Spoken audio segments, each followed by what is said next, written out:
Really এটা পড়ো। সাধারণত বাংলা ক্রিয়াপদে তে পদটি যুক্ত থাকলে ইংরেজিতে ভার্বের আগে ইনফিনিটিভ টু ব্যবহার করা হয়।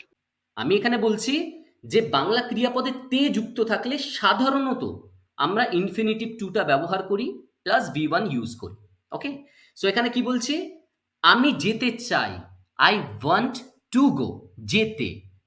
আমি বলতে চাই, আমি তোমাকে বলতে চাই, I want to tell you, to tell, বলতে। এখন বিষয়টা হচ্ছে এখানে আমি জেনে বুঝেই এটা ইউজ করেছি যে সাধারণত। ওকে, সাধারণত আমরা এটা করি যে বাংলা ক্রিয়াপদে তে যুক্ত থাকলে আমরা ইনফিনিটিভ টু ইউজ করি। ওকে, কিন্তু এটা ঠিক নয় যে সবসময় আমরা দেখব যে তে যুক্ত থাকলেই তখনই আমরা টু ইউজ করছি। ইন জেনারেল যে কোনো ভার্বের আগে যদি আমরা টু ইউজ করি তখন আমরা সেটাকে অ্যাজ ইট ইজ মানে দিয়েই বোঝাতে পারবো। যেমন ধরে নাও আমি বলছি ওয়ার্ক, ওয়ার্ক মানে কি, কাজ করা, রাইট? টু ওয়ার্ক মানেও কাজ করা। ধরো আমি বলছি যে সে, সে মানে হচ্ছে বলা, টু সে মানেও হচ্ছে বলা, তখন কিন্তু আর তে যুক্ত নেই। ঠিক আছে, তখন কিন্তু তে যুক্ত নেই। এরকম আরো কিছু এক্সেপশনস দেখব যেখানে কিনা আমরা ইনফিনিটিভ টুটা ইউজ করব অথচ তে যুক্ত নেই। কিন্তু হ্যাঁ, অনেক ক্ষেত্রেই আমরা এটা দেখতে পারবো যে ক্রিয়াপদের সাথে তে যুক্ত আছে এবং ইনফিনিটিভ টু এর পরে ভার্বের ফার্স্ট ফর্ম ব্যবহার করা হয়। স্যার এখানেও কি এক্সেপশনস আছে? অবশ্যই এখানেও এক্সেপশনস আছে, এখানেও ব্যতিক্রমী আছে।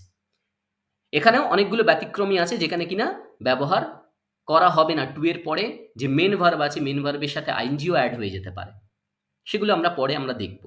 এখন আপাতত এইটুকুই দেখছি যে এখানে যেমন বলেছে আমি একটি নতুন ভাষা শিখতে চাই, এই শিখতে যেহেতু বলা হয়েছে এটা মেন ভার্ব, তাহলে to learn. Okay, I want to learn, আমি শিখতে চাই। কি শিখতে চাই? A new language. রিয়ালি পড়ো পরেরটা। আমরা তাদের সাহায্য করতে চাই। Right. We want to help them. Okay, to help মানে সাহায্য করতে। পরেরটা বলো। সাহায্য করতে। আমরা আরো জানতে চাই। We want to know more. জানতে ইংলিশ কি হলো তাহলে? To know. পরেরটা বলো। আমাদের এখন যেতে হবে। We need to go now. যেতে ইংলিশ কি হলো তাহলে? To go. পরেরটা বলো। আমি সাঁতার কাটতে ভালোবাসি। I like to swim. Right, সাঁতার কাটতে টু সুইম। পরেরটা বলো। To swim. সে খাবার খেতে চায়। She wants to eat. খেতে তাহলে কি হলো? To eat. To eat. পরেরটা বলো। আমি পড়তে চাই। I want to read. Right. পড়তে টু রিড। আমরা উদযাপন করতে চাই। We want to celebrate. Right, উদযাপন করতে টু সেলিব্রেট। টু পরেরটা। সেলিব্রেট। আমরা স্বাস্থ্যকর খাবার খেতে চেষ্টা করি। We try to eat healthy. Right, to eat খেতে। Very good. আমি লিখতে চাই। I want to write. লিখতে টু রাইট। Very good. তাহলে লিখতে, খেতে, উদযাপন করতে, পড়তে, যেতে, জানতে যা এখানে লেখা আছে, যখনই আমরা দেখছি যে ভার্বের সাথে তে যুক্ত আছে আমরা এখানে এসে টু অ্যাড করে নিচ্ছি। এগুলোর কিছু এক্সেপশনস আমরা পরে দেখব। এখন আপাতত মনে রাখো যে আমরা এইভাবেই এখন ট্রান্সলেট করব, বিগিনিং স্টেজে এইভাবেই ট্রান্সলেট করব। ঠিক আছে, কোনো অসুবিধা নেই। এক্সেপশনসগুলো আমরা পরে দেখব, লেটার অন স্টেজে আমরা দেখে নেব। যা আছে ওগুলো আমরা পরে পড়ে নেব।